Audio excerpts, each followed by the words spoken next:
Welcome to Talk Finance, guys. Today we're going to look in great detail about the best NFT marketplaces that are available. An NFT marketplace is a digital platform for buying and selling NFT, guys. These platforms allow people to store and display their NFTs, plus sell them to others for cryptocurrency and even money. Some NFT places also allow users to mint their NFTs on the platform itself. Now remember, guys, there is an exchange for a fee. The NFT Marketplace is typically handling the transfer of an NFT from one party to another. Each NFT marketplace has its own system for how it operates. The types of NFT available, fee, payment options, permitted blockchains, and other rules will depend on which one you're gonna be using. So the question then comes is, how do NFT marketplaces work? When you create an account with an NFT marketplace, you can browse through all of their available options for sale. You can also add a payment method, and some require you to link your crypto wallet to pay with crypto, while others allow you to use your credit card. Some sites let you buy NFTs directly for a fixed price,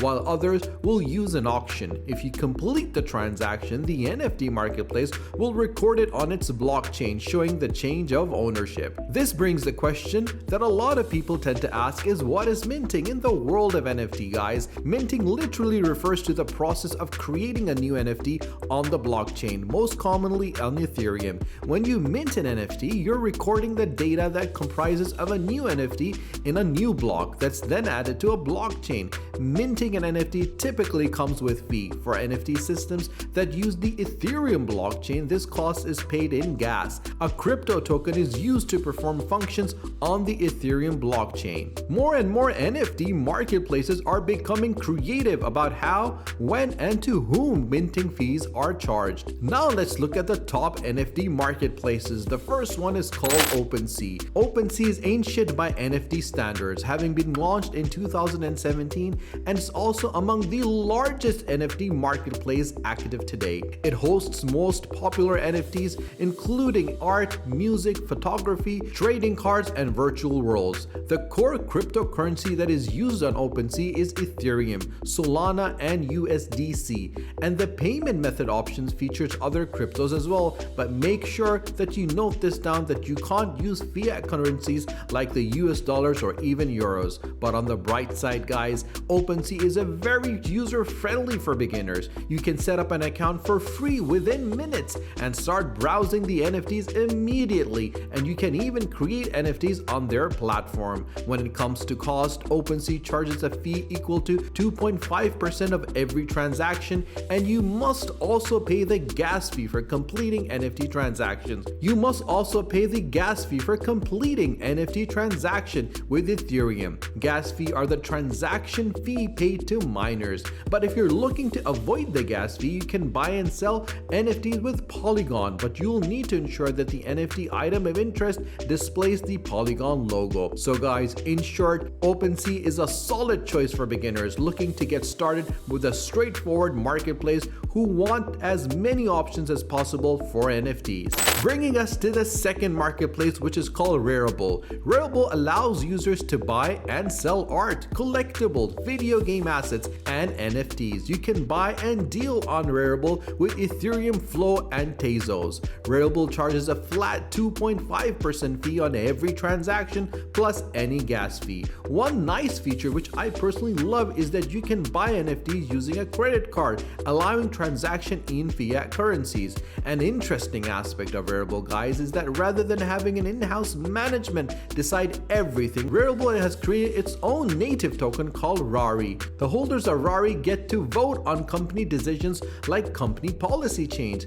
In 2021, Rarible announced a partnership with Adobe to make it easier to verify and protect the metadata for digital content, including NFTs. For those that want to access a large network with solid connections, Rarible could be the best NFT marketplace. At the same time, it also still follows a decentralized mindset. Which brings us to the next marketplace called NBA Topshot. If you're a major basketball fan, the NBA Topshot marketplace lets you buy NFTs of great moments in the basketball history. You can buy video clips, play highlights, and art for both the NBA and the WNBA. But some of these moments aren't cheap. A LeBron James slam dunk video fetched $208,000 in February 2021. The NBA built and manages the NFT marketplace, and they have exclusive rights to these video clips. Plus, you know you're dealing with a large reputable organization.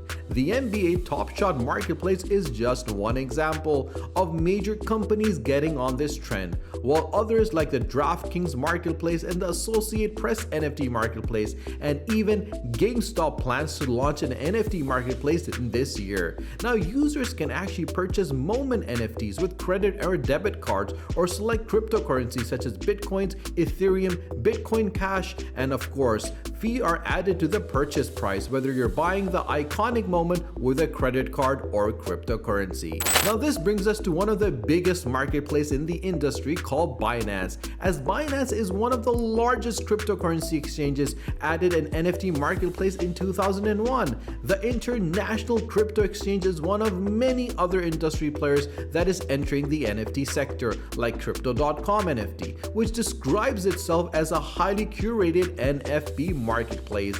Binance NFT offers the typical digital assets found on other major platforms such as artwork, gaming items, and collectibles. A major advantage of Binance NFT is that it charges a very low fee. The platform also deducts a 1% trading fee. It's also a user-friendly platform built upon similar technology and layout as their own exchange. As such a large player in the crypto space, Binance also runs its own blockchain, giving it an added advantage. Having said that, we get to the next marketplace, which is called Nift Gateway. Nift Gateway is known for hosting expensive and exclusive NFT sales, including digital artist packs The Merge, which was sold for $91.8 million.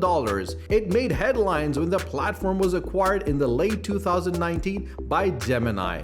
This marketplace focuses on artwork, especially artwork from celebrities and top artists. To boost demand, Nift Gateway uses open edition system. When a new type of NFT comes out, you can only buy editions for it for just a limited period of time. And this marketplace does allow you to make purchases with your credit card, and Nift Gateway could be on the way to go if you're looking to make a large investment in NFTs and want to get access to higher end options. Bringing us to the last marketplace that needs to be mentioned in this video, which is called Super Rare. Super Rare is a high-end NFT art marketplace that positions itself in the NFT ecosystem as an art gallery. This marketplace doesn't accept meme-style NFTs and is highly selective with NFT submissions. Given that Super Rare spends so much time reviewing work before it's available for sale, investors can feel more confident in the quality. For their service, Super Rare charges 15% of the first time an NFT is sold on the primary market. There is also a flat 3% of every transaction which the buyer pays. Super Rare could be a good choice for someone looking for a high-end NFT artwork, especially pieces with more classical style. So do let us know in the comment section below which marketplace you like and which marketplace you're trading on. If you have any questions, do ask them in the comment section below. And if you haven't subscribed to the channel, do subscribe to the channel and do not forget to press the bell icon. Share this video with your friends and family so more people can find out about the best NFT marketplaces. Stay tuned for our next video. Until then, take care.